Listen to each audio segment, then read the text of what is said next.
Salut Rudolf! Bonjour Kat. Le métier d'éducatrice spécialisée, c'est très variable en fonction du secteur où on intervient. Parce que donc là, je suis dans un secteur adulte, donc en centre d'hébergement et de réinsertion sociale, avec des personnes sans domicile fixe qui sont orientées par les services du 115. Donc là, c'est travailler avec des adultes.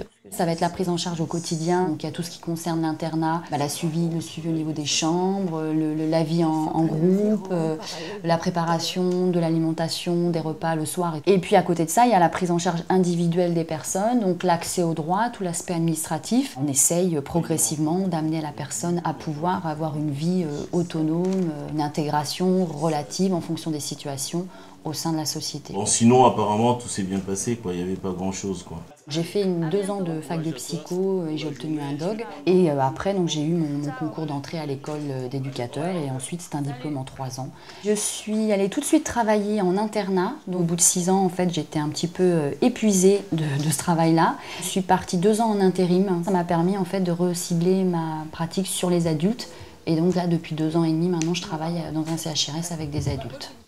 La journée type, c'est déjà l'arrivée au matin à 8h30, puisqu'il y a une équipe de nuit, une équipe de jour. Donc là, c'est le passage d'informations à partir du cahier de liaison. Et puis ensuite, c'est l'internat, faire un petit tour dans les chambres, voir si tout est en ordre, s'il n'y a pas de soucis particuliers, être en relation avec les usagers. Et puis après, dans la journée, ça va être sous forme de réunion, puisqu'il y a l'articulation avec le reste de l'équipe, travailler avec les partenariats.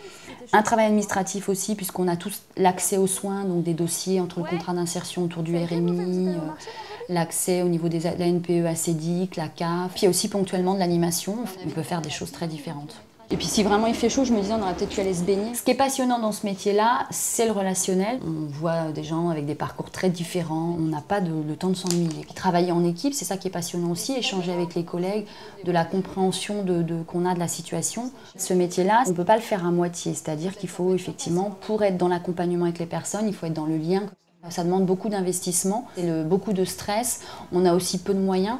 Et il faut être rigoureux parce qu'il y a quand même affaire à des gens qui sont très en difficulté. Ça demande quand même une certaine aisance à l'écrit. L'évolution, ça peut être d'aller vers un poste de chef de service, d'encadrement. Et puis ça pourrait être aussi de faire de la formation professionnelle dans les écoles d'éducateurs.